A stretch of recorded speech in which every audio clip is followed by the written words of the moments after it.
Have you ever asked a friend to sell something for you, or maybe hired a real estate agent to find you a new apartment? If you have, you've actually been part of a contract of agency, even if you didn't call it that.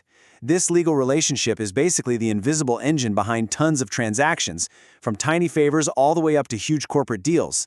It's a fundamental part of business, and honestly, if you're studying law or commerce, you absolutely have to know this stuff inside and out.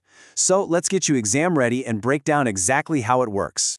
So here's our game plan. We're going to walk through the entire life cycle of an agency contract, from beginning to end. First, we'll kick things off with the basics, defining the relationship and who the key players are. Then, we'll explore just how much power an agent actually has, which is super important. After that, we'll get into the real nitty-gritty, the rights and duties for everyone involved. This is the heart of the whole thing. And finally, we'll look at how this special relationship comes to an end. All right, let's start at square one.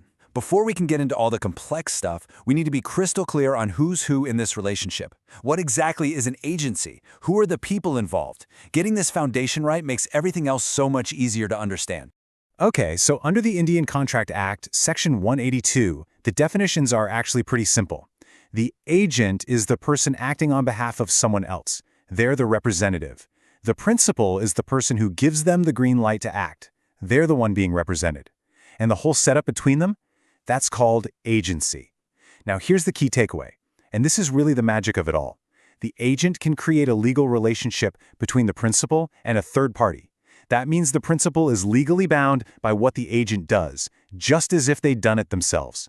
You can see why the rules for this are so important. Now, an agency contract has some really unique features. First, there has to be an agreement, but it doesn't need to be some formal written thing. It can be spoken or even just implied by how people are acting. Second, the principal must be legally competent. You know, an adult of sound mind, because they're the one on the hook.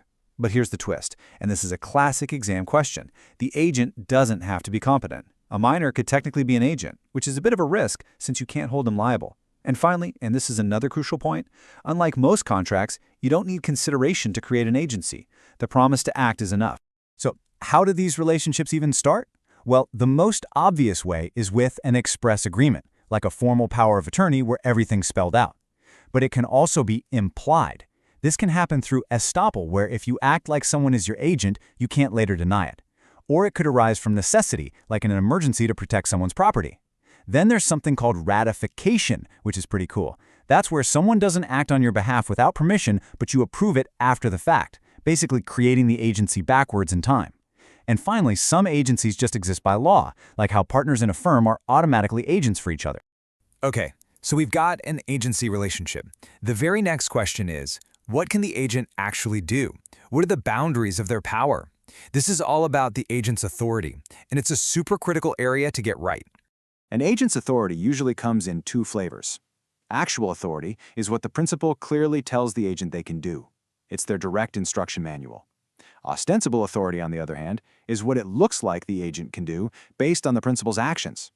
For example, if a manager always lets a salesperson give a certain discount, a customer is right to believe that salesperson has the authority to do it, even if the manager secretly told them to stop. And here's the key.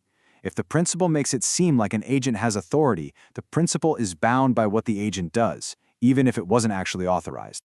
All right, now this is an area that trips a lot of people up, and you'll definitely see it on exams, the difference between a sub-agent and a substituted agent. Think of it like this. A sub-agent works for the agent. A substituted agent works for the principal. A sub-agent is hired by the original agent, so there's no direct link to the principal. That means the original agent is responsible for whatever the sub-agent does. But a substituted agent is different. The agent might name them, but they become a direct agent of the principal. So if a client tells their lawyer to hire a specific accountant, that accountant now works for the client, not the lawyer. The lawyer is out of the picture and isn't liable for the accountant's work. And now we get to the absolute core of the agency relationship. We know who the players are and what powers they have, so now it's time to look at the rules of the game, the obligations that hold this whole thing together. This is all about rights, duties, and liabilities. You know, this whole agency thing isn't just about the agent having a bunch of obligations. It's a two-way street, a relationship built on trust, with rights and duties on both sides. So what exactly are the rules that keep everyone in line? Let's break it down, starting with what's expected of the agent. Okay, so the agent's duties. First and foremost, they have to follow the principal's instructions. No instructions? Then they follow the usual custom for that type of business. They also have to do the work with reasonable skill and care. A real estate agent, for example, is expected to know the market. They can't be negligent. An agent also has to keep their finances totally transparent and be ready to show the principal the accounts whenever they're asked. And if things get tricky, it's their job to try their best to contact the principal and get new instructions before making any big moves. Now let's talk about loyalty, because these duties are all about putting the principal first. An agent absolutely cannot deal on their own account, like they can't secretly sell their own house to the principal, unless they've disclosed everything and gotten consent. That leads to the next point: no secret profits. Any kickbacks or hidden commissions belong to the principal, period. Any money the agent receives for the principal has to be handed over promptly. And finally, there's a big rule that basically says a delegate can't delegate. An agent can't just pass their job off to someone else unless the principal says it's okay. Okay, we've talked a lot about what the agent has to do. What do they get in return? Well, they have rights too. An agent has a right to hold on to money they've received to cover any expenses they've paid out of pocket. They have a right to get paid for their work. They can also hold on to the principal's property, that's called a lien, until they get paid. The principal also has to protect the agent from the consequences of any lawful acts they perform, and if the agent gets hurt because of the principal's negligence, they have a right to be compensated. So, how does this all play out with a third party? Well, it really depends on how much that third party knows. If the principal is named, everybody knows who the agent is working for, and the principal is liable. Simple. If the principal is unnamed, meaning the third party knows there's a principal but not who they are, the principal is still on the hook. But things get really interesting if the principal is undisclosed. In that case, the third party thinks they're just dealing with the agent. But here's the kicker. If they find out later there's a principal, they get to choose who to sue, the agent or the principal. That gives the third party a huge advantage.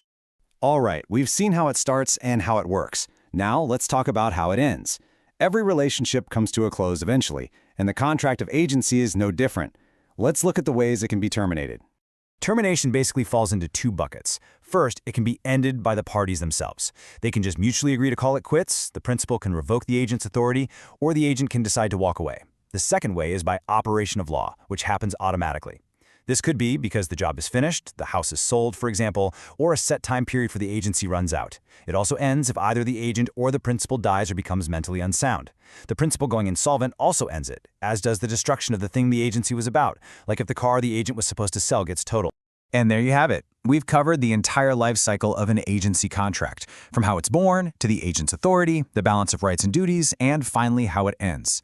At its heart, it's a relationship built on trust, but it's also wrapped in layers of law to protect everyone involved.